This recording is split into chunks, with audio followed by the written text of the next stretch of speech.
Sudahlah, kita nggak usah ngungkit-ngungkit seperti itu. Saya menduga itu motifnya politik itu. Kiai itu, ya saya tahulah siapa kiai itu. Ya, ya, ya mohon maaf ya, orang yang masih seperti itu bukan soleh, hatinya diragukan kebersihannya. Jadi soal andai kata ada masalah dengan nasab habaib, terutama Bani Alawi, tentu tidak diekspos, mesti akan didatangi tokohnya kemudian diajak dialog. Kalau diekspos berarti tujuannya sudah lain, niatnya, hatinya sudah lain, dan ini sudah di apa, diklarifikasi, juga dilawan oleh banyak pihak ya. Kiai juga, habaib juga. Dan alhamdulillah saya ya akrab dengan habaib, saya sering kok diundang di kalangan habaib yang punya hajat, jadi saya tahulah bahwa mereka adalah orang-orang baik. Lebih baik mereka, beliau-beliau ini, daripada orang yang ngecam nasabnya habaib itu. Dia sendiri wallahu alam saya tidak tahu, tapi yang jelas hatinya tidak bersih orang itu. Orang itu yang disebut kiai itu loh, hatinya tidak bersih. Mengapa? Ini orang banyak kok udah diklarifikasi perorangan atau secara tertutup, kok terbuka langsung, kan berarti ngeler aib orang kalau dianggap aib gitu nggih. Assalamualaikum warahmatullahi wabarakatuh. Para pemirsa, para hadirin, semua saudara yang berbahagia dimanapun Anda berada, kembali lagi bersama dengan saya Abdul Aziz Jazuli di channel ini. Sudah kita simak ya video barusan, bahwasanya ada seorang ulama, ada seorang profesor ya, yang kalau tidak salah namanya itu Profesor Ahmad Zahro. Beliau itu adalah seorang ulama yang di dalam video barusan itu mengkritisi, bahkan lebih condong kepada menjustifikasi kiai-kiai atau ulama-ulama yang sedang menegakkan kebenaran, menjunjung tinggi kebenaran, membela bangsa, membela negara, dan perjuangan mereka adalah untuk umat. Ada beberapa poin dari video yang dicantumkan di awal, bahwasanya apa yang dilakukan oleh kiai-kiai yang membahas tentang nasab, yang meneliti tentang nasab, itu motifnya adalah politik. Memang beberapa bulan yang lalu ada seorang ulama ya dari Rembang yang kurang lebih tuduhannya itu sama, mirip lah, 11-12 dengan apa yang disampaikan oleh profesor ini. Ya, meskipun saya sendiri tidak kenal siapa beliau, namun di dalam video beliau itu di situ ada atau mencantumkan foto saya juga ya, sehingga saya ya harus mengomentari apa yang disampaikan di dalam video ini, dimana jika dituduh atau beliau itu menjustifikasi, menuduh bahwa apa yang dilakukan oleh kiai-kiai atau ulama-ulama ini tujuannya adalah politik, itu salah besar. Jika memang itu adalah tuduhan, jika memang beliau itu menuduh kami dengan tuduhan seperti itu buktikan dong. Buktikan bahwa tuduhan itu benar. Namun jika tuduhan itu tidak sesuai dengan kenyataan, ya maka itu adalah fitnah. Dan tentu beliau ini tahu bagaimana hukumnya memfitnah seseorang, menuduh seseorang tanpa ada bukti. Itu untuk poin pertama. Nah, adapun poin yang kedua, di mana beliau menyampaikan ya, andai kata ada masalah dengan nasab para habaib, ya maka tidak perlu diekspos. Jika hal ini diekspos, maka ini ada apa? Untuk mengingat dengan banyaknya kemafsadahan yang dilakukan, bahkan diupayakan oleh banyak dari oknum Habib, mulai dari zaman dulu sampai zaman sekarang. Kalau zaman dulu mulai dari sejarah ya, sejarah ketika dimana Banten itu ada seorang oknum Habibah ya, namanya Syarifah Fatimah, yang kemudian ingin menggulingkan kekuasaan dari Sultan Banten saat itu dengan meracuni sang raja, kemudian meracuni siapa pangerannya atau putra mahkotanya, sehingga Syarifah Fatimah ini ingin mengambil alih kekuasaan.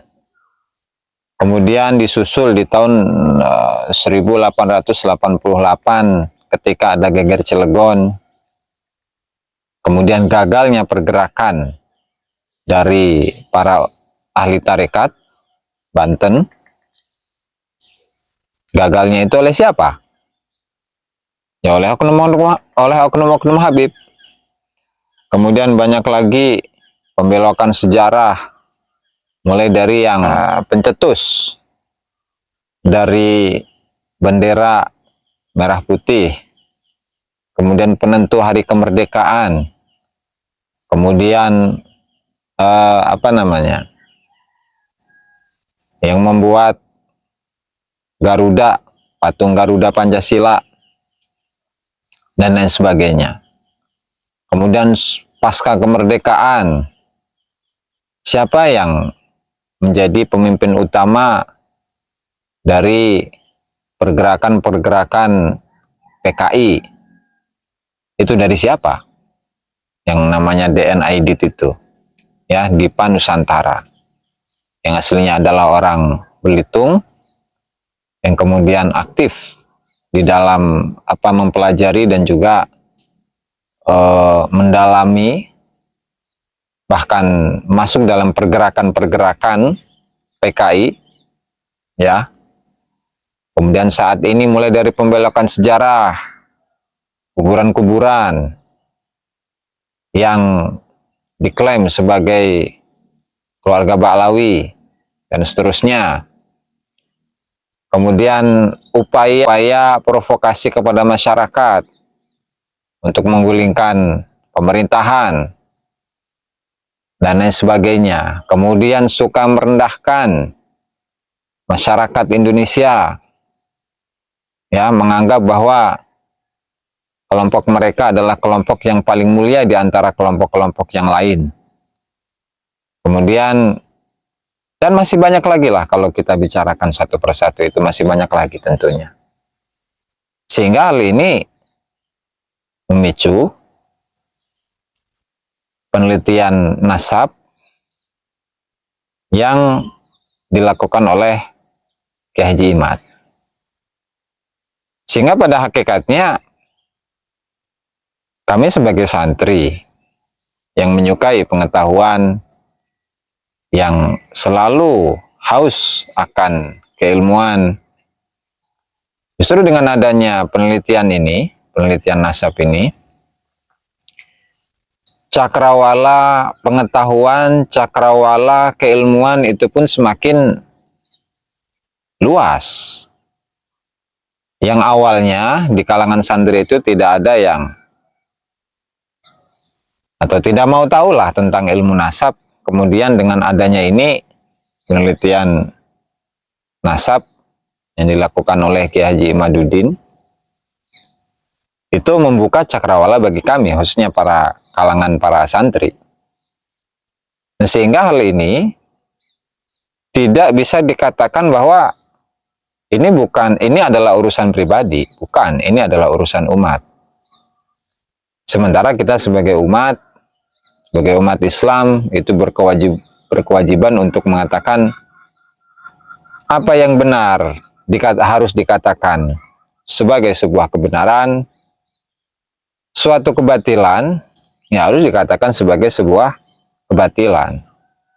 Tidak kemudian lantaran ada faktor kedekatan dengan kelompok-kelompok tertentu, maka mengucapkan kebenaran tidak berani kita sampaikan.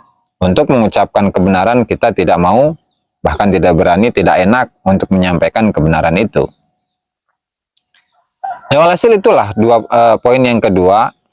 Nah, adapun poin yang ketiga, hatinya tidak bersih. Betul apa yang Profesor Ahmad Zahroni katakan. Kami tidak pernah mengaku bahwa kami memiliki hati yang bersih, hati yang jernih, yang tidak ada hasut, tidak ada dengki, tidak ada iri.